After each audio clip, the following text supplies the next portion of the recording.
Hi, this is Roger, thanks for dropping by. We're starting the garden tour with an unboxing, because it's for the garden. And when we get outside I can show you the specific purpose. It is quite important. The box is that big, what's inside is that big. So what have we got now? What we've got is, let's just get that out of the way. What we've got is an awful lot of wrapping to get off.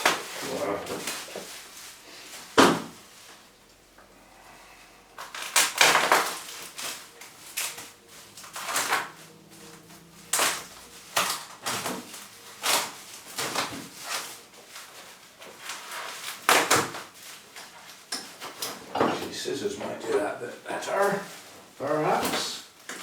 Yeah.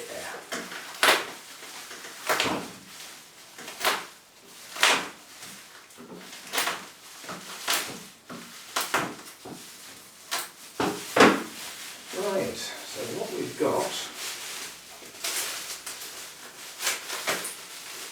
is a gadget that I didn't even know existed.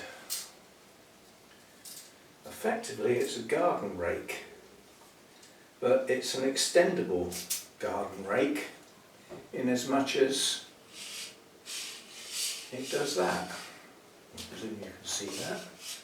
So you can change the gap between the things. So obviously I have dual purpose here. In the autumn it's a leaf rake. Yeah, and it should be able to gather up the leaves off the gravel beds. I'd use a broom on the patio. But with these closer together like that, the other purpose it's got, we'll discuss when I get outside. So let's break off and have a walk around the garden. Right, we'll start the walk around the garden with a look at the cymbidiums. They're all doing okay, apart from the little miniature, which has got a new growth showing, but it doesn't seem to be progressing in any shape or form. But all the other new growths are pushing on nicely, so they're doing okay outside. They get a tiny amount of sun at the moment. It's midsummer. Later in the year I will put them where they get a bit more sun. Now over here we have a flowering azalea bonsai that's should be a disappointment, but in actual fact is an absolute bonus. When I bought this, it had a code number on it, and the guy looked up the code number and we looked up the picture and everything, and it looked like it was going to be a two-tone pinky purple thing, which I wanted. The tree has got a nice shape to it. You can't see it because of the leaves, but it's turned out to be red. Now that's not what I bought, but it's a bonus because this is a much nicer flower. So once it's finished flowering, it needs a good prune and it should perk up for next year. Right, coming round here, the hedge is greening up nicely. I'm going to put an info card up now of what this garden looked like earlier in the year, so that if you want to, you can go and see what it was like, you know, early spring. And this was just bare, this was just empty, and it's greening up nicely. It's doing exactly what I wanted. So it's even got blooms on it. You can have a look at them because they're very attractive, and they attract bees, but they really attract wasps. Luckily there's not too many about. Oh, the little blue butterfly. The holly blue butterflies are common in this garden. I've seen as many as 3 at once. Right, this tree was hard pruned a second time because it was originally pruned in such a way to block the view to the nasty alleyway down there, but that's gone now. I don't need that problem. There's a little blue butterfly. Right, so coming round here, some of these are Carol's new plants, some of them are from the first batch that arrived. so I'll try and differentiate. This is I believe, a royal fern that is not growing, but I don't believe is dead, even though it looks a bit wilted. And then we've got the hellebores. These are first batch. This one here is second batch, and that's doing okay. And that one there is second batch, and again that's doing okay.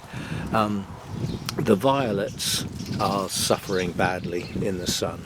This one I believe is gone. That one may follow suit. That one gets the least amount of sun and might hang in there. This fern doesn't look too clever, but it's doing okay actually. It's not dead, and it comes and goes. It sort of perks up after the sun leaves it. The elephant's ears are doing okay because they have new growths. So even though the older leaves don't look so good, the new growths are doing well. The hart's tongue fern's okay. There's a new frond coming up in the middle. This fern here is okay. It will survive. The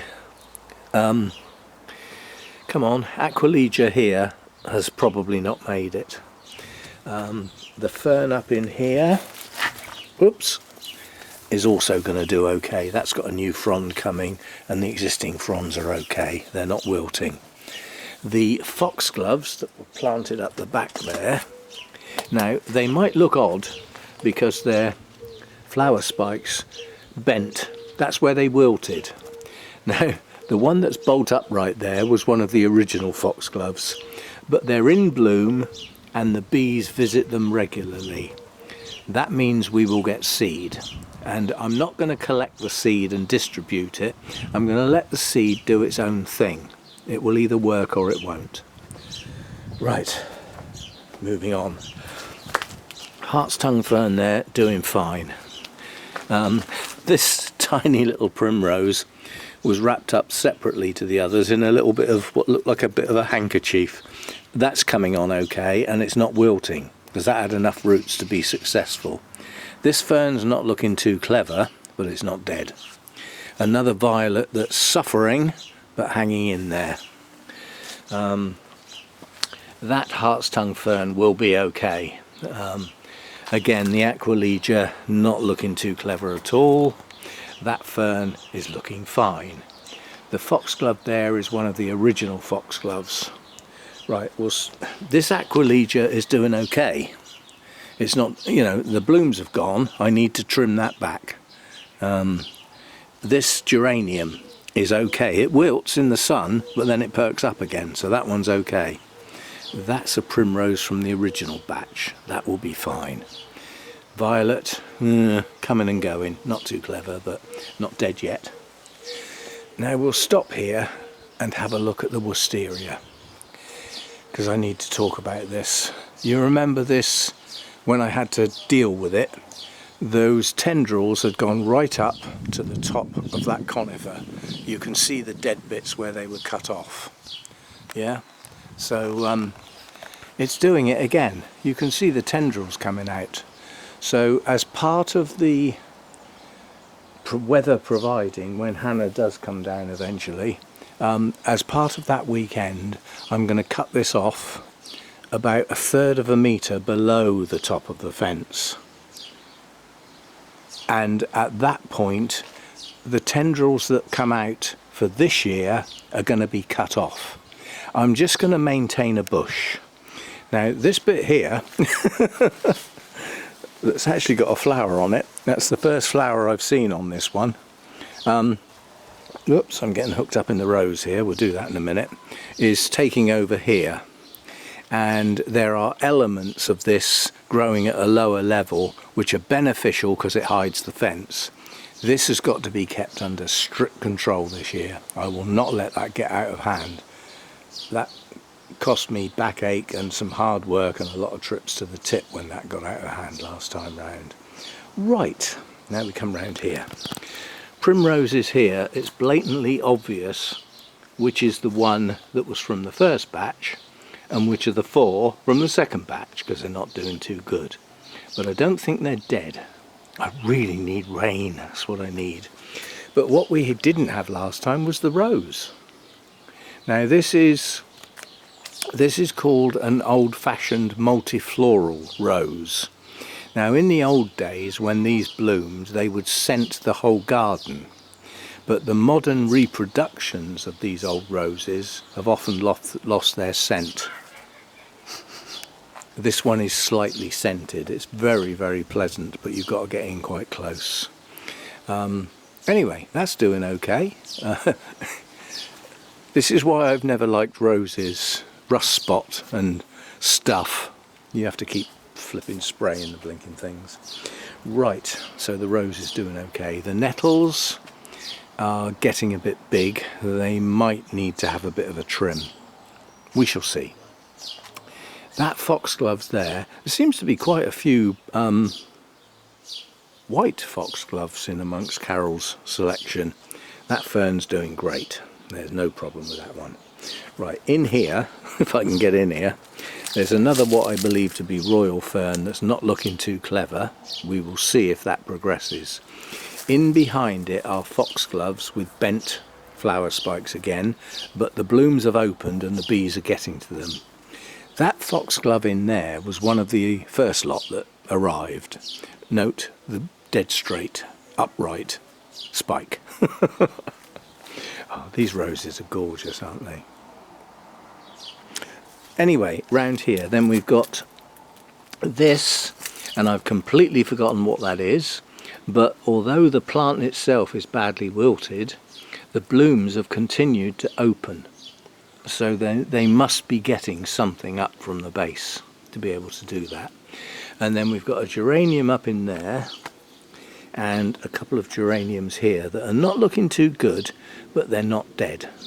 So that's that lot. This has the lovely white flowers in the autumn and was trimmed back, and it has now grown so much that this year that is going to be a mass of blooms, and the bees absolutely love it. Right, getting out of breath here. This tub here has got herbs in it. These are chives. They have opened recently, so the buds on these are starting to open. Those should attract insects. While we're on the subject, I've read several reports today which are very disturbing. The people who monitor such things and do counts and various things like that have said that this year the insects are a very low count. That's across the board. That's all types of insects. That affects the whole food chain, and it affects pollination of our crops and things like that. And specifically within those reports, bees and butterflies are very low counts. So we provide all the stuff for them as best we can. Anyway, the three other herbs in here, which I've forgotten completely what they are growing okay. My geranium down there for a splash of colour is doing all right, and behind it is my native orchid. That's a leopard marsh orchid.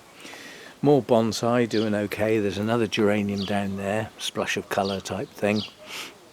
These are, the geraniums are kept in semi-shade. They're not in full shade. They do get some sun depending on the angle of it, but I don't want them in full sun all day. Not till their roots are established at least. And this lovely little primula here, these are all new flower spikes now. So it looks tatty because the older leaves are dying back, but then it's got new growths pushing up through the centre which are producing that looks like sweet corn. I'll class it as a weed, which are pushing up the new spikes. Very attractive. In here, these geraniums that come up through the ivy have the most beautiful blooms. They're not there yet, but they will be soon. And if you look at the number of leaves, there's going to be a mass of blooms through here. These are much bigger than last year. More bonsai and my nice azalea. Azalea. Duh. Acer begins with an A. We'll get there eventually. These need a bit of a trim. Now here, the Hebes died, the cold killed them, they're not hardy down to those sort of temperatures. This tree is an alder, and it is a tree, but these are often used to make charcoal in the forests, where they were cut down to a stump every so often and then allowed to shoot out, and you would get lots and lots of shoots like this, which when mature were cut off to make charcoal. And to replace that Hebe there, I might actually keep this trimmed into a bush, and then we have an oak tree. I think that better come out. Otherwise, a couple of years that'll be as high as the house. Right, over here, new primrose, not doing too clever. New violet, it will survive. And then the older stuff, these little ferns, or spleenworts I think they are. The one in the middle's definitely taken. That one's iffy, and that one's probably gone. And then coming along here, this is the stuff that Hannah planted.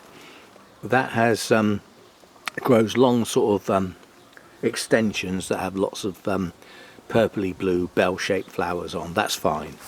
That's a geranium, that's fine. And over here we've got violets from Carol that are dead, I believe, and the other geraniums that Hannah planted have come into bloom.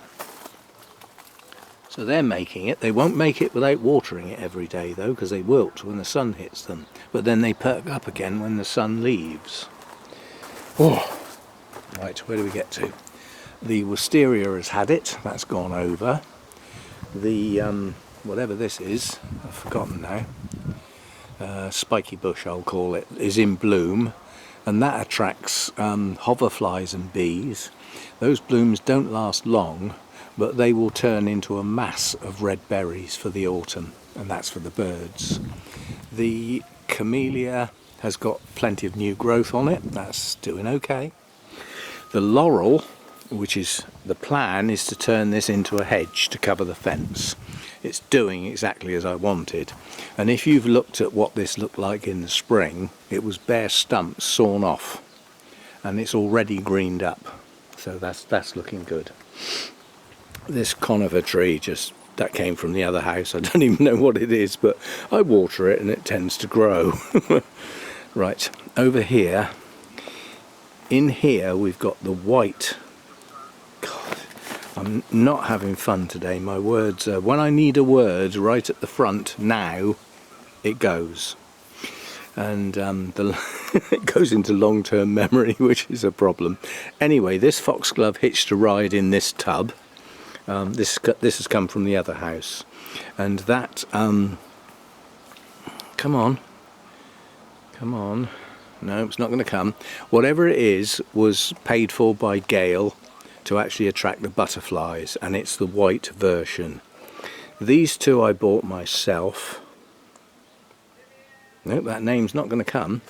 And the extensions on these are starting to show flower buds, so that will be in flower in a few weeks' time, and that's a real butterfly magnet. Buddleia. There we go. It's in there somewhere, it's just a matter of dragging it out. This is a sedum, or sedum, however you say it. That came from Carol in the recent batch. Wilted badly, but has since picked up and has firmed up, and when that blooms, that's an absolute insect magnet. This, I've completely forgotten what it is, but whatever it is, it's going to flower soon, so that'll be good.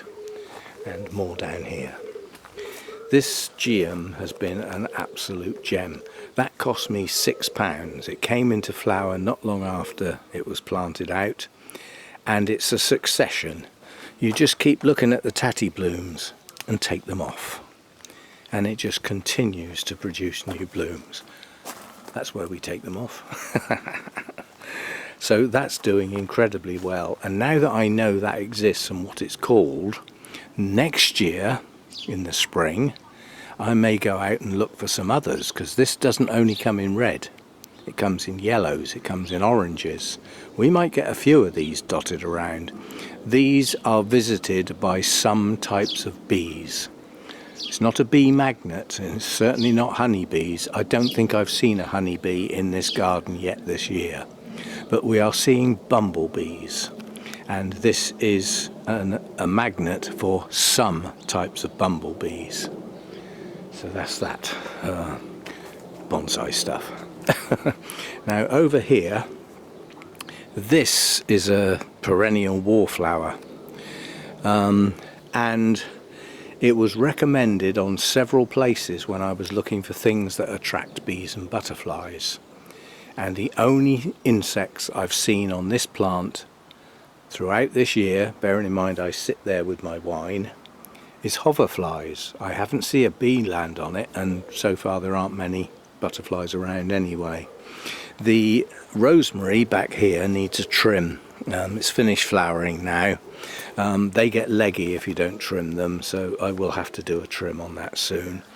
These two herbs, which I've completely forgotten what they are, don't ask.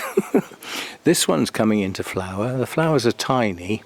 So far I haven't seen insects on it. This one's growing on nicely. And then in the background is lavender. There's two different plants in there. Now obviously one of them has the tall spikes and one of them has the shorter spikes, which are now, they're not open yet. They look like they are, but they're not. So they're showing their purple. They will open soon. Up on here we got more bonsai. It's my birthday tree. I'm well pleased with that. And this is the cat mint. Specifically for cats, but for my cat it's up on the table where he can't get at it because he nearly destroyed it. And it's in full bloom, and a few insects have visited it, but I wouldn't say a lot. But it's there and it's very visible. I've seen a few hoverflies and a few bees on it. More bonsai stuff. Now this, not quite sure how to deal with this. These are the strong new growths. It's a creeper and it's a type of nightshade. It's not deadly nightshade, but it's a type of nightshade. This is what it's done so far this year. It's all up in that bush. It's getting into the bamboo. Talking of the bamboo, look at those lovely new growths on the bamboo sticking up there. So that's going to gain another 2/3 of a metre in height this year by the looks of it. That'll be good. It's more fence covered up. We like that. Anyway, I don't know what this is specifically, but there are two types of bumblebees that come on that frequently. Again, it might be suitable for honeybees, but there aren't any. They're just not here. In here, this golden coloured foliage is a fuchsia that died back completely in the winter, dead sticks. When Hannah's down, part of our bit of gardening we're going to do is to clear this ivy back to the base of whatever that is. We don't even know what's under that ivy, whether it's timber, whether it's brick, we've got no idea. And I'm not sure I even want to know. But we're going to take that back to the base. That'll expose that pot, and then we're going to get all the weeds out of it, leaving this cotoneaster, which I suspect is a bird dropping seedling, and the fuchsia, which will grow on. Lovely foliage, lovely golden foliage. The cotoneaster has got flower buds on it. All this is this year's growth. I cut that back to a stump, so that's coming on. But what that thing is, I don't know, but it has those purple flowers, and as you can see there, bees are actually attracted to it. That's a buff-tailed bumblebee, I believe, or a white-tailed bumblebee. And then just coming back here, the other rose, which again we've got the spot stuff, is another one of these old-fashioned roses that is hardly fragrant at all. And the Californian lilac, the blooms are going over now. They're starting to go. So there we go. That's it really. The hedge up the back, the bamboo and the brambles that are coming out of it, that's going to have my big hedge trimmer put on it eventually to take it back that way. I'm not going to reduce the height by much, because if I do, the upstairs flat in that house there, or that set of flats there, looks straight into my kitchen and conservatory. So I'm going to keep the height. But all of that stuff that's behind my lovely maple, I'm going to trim that right down, because that won't be a privacy issue, because the houses that can look through what will become a gap are a hell of a long way away, so I won't worry about them. So there we go, that's it. That is looking fabulous, isn't it? Never heard of Geum before, but I have now. We're on to it. So there we go, that's where we are at the moment. Yeah, I'm pleased with the progress so far, but I think by the end of this year we will have more established plants ready for next year. They're not going to do that well this year, but they might do next year, and we shall see. Plus we'll have a lot of spring bulbs and things that have, that have been put in the ground, bluebells, snake's head fritillary if they make it. There's stuff like that to come up through, plus the snowdrops. There's enough primroses to at least get some blooms. Should be okay. So progress on a garden can be relatively slow, but what's improving the garden is that hedge greening up instead of looking like a load of bare stumps. That's helping a lot. That tree's still, it's heading towards 45 degrees. It's going to go one day. Anyway, that's for my gardening people, those that are interested. Those that aren't, I presume aren't watching. So, I'm not talking to you. Anyway, thanks for dropping by. And for those that like to follow the progress of the garden, I hope this was a reasonable update. And I'll see you next time.